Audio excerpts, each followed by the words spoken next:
Hi. Summertime is often vacation time for people, and many people travel to different places. And many people like to go to places that they've never visited before, never seen before.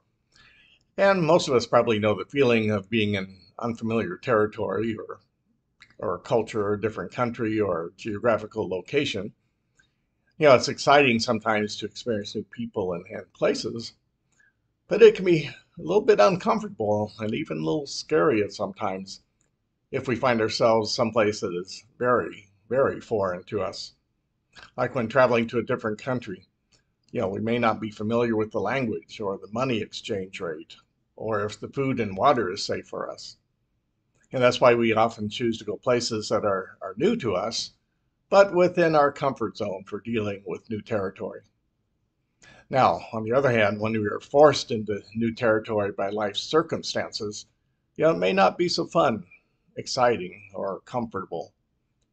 Some examples of that is new territory is like changing jobs or moving to a different house, or learning a new phone app, or having a conversation with someone we've never met before.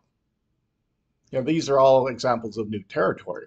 And we're constantly moving into new territory in some way. And it's a piece of the puzzle, of life's puzzle that we need to deal with. So what is it that helps us deal with navigating new territory with a minimum of fear and anxiety and hassle? Well, one thing I think that helps is that to begin with, ahead of time, we expect that things will be different in new territory. Not the same old, same old. Now that may sound obvious to some of us, but we human beings sometimes overlook the obvious. For example, there's a stereotype called the ugly American who travels abroad and says things like, "Why don't these people speak English?" Or at a cafe might say, "Why don't they have ketchup on the table? Everybody ought to have ketchup on the table." It's an example of thinking things are supposed to be the same when we go into new territory, and that's not the case. Another example, we have a conversation with someone we just met, which is an example of new territory. And we expect them to think like us, or how we predict they should think. We're not expecting something new. Or we find ourselves at a new age, a new chronological age. We're older. And that's new territory to us. We've never been there before. And we can't understand why we can't do everything we did when we were younger. Why isn't it the same in this new territory? Expecting things to be different in a new territory can relieve us of some of the shock involved in dealing with what is new and kind of help us prepare for what is new. Now, another helpful thing is to prepare as much as possible for going into a new territory. With travel, this might include, figuring out how to use your phone for translating between languages, or doing a little research ahead of time on the country or culture you're going to visit. It may mean becoming more familiar with what is typically involved with the process of aging, since we might not know all about that. Or preparing ahead of time for a new job, asking coworkers how things work in the new office setting or the new work setting. Preparation can kind of help us ease into those new situations, that new territory, with a little less anxiety and hassle. Now, it's also good to cultivate a healthy curiosity about how things work in the new territory.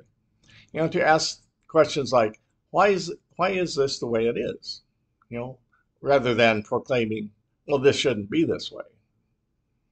Asking questions for the purpose of understanding is very helpful in that regard. But this requires an openness to the possibility that what is different is a new facet or aspect of God's diverse creation and is valuable, and not is just something that we have to endure. Also helpful is an openness to consider the new territory as a means of personal growth. With that view, new territory can often expand our knowledge, our experience, our understanding, our connectedness with others, and our appreciation of the rich diversity of creation. In that sense, new territory can be whole new me, whole new understanding, whole new expanding my wisdom, caring. And finally, I think we need to honor our own experience or our own inexperience and ignorance when it comes to new territory. By definition, new territory is new. We've never been there before. And it's unrealistic to think that we should know all about it. Some people feel, stupid or embarrassed when they enter new territory, when they're in a new situation and aren't quite sure what's going on. So many people avoid the newness, the new territory, going places they're not entirely comfortable. Or they may arrogantly pretend to know all about it, the new situation, kind of like that ugly American stereotype. Admitting and accepting the fact that we are neophytes in the new territory, that we're new to the situation, kind of helps us to be more open to letting the new experiences help us grow. Entering new territory is unavoidable. We do it every day. In reality, each new day is new territory because we've never been in this new day before. Things are going to be different somehow. Much will be the same, but there's some that's going to be different. And we'll run into different new situations. Each new conversation is a new territory. We've never had that conversation with that particular person before. So it's bound to be new to us. And if we approach each new thing, each new setting, each new situation as just another opportunity God gives us to grow and expand our horizons, we might be able to navigate life's journey with a little bit less fear, a little bit less anxiety, and with more wonder, awe, and gratefulness.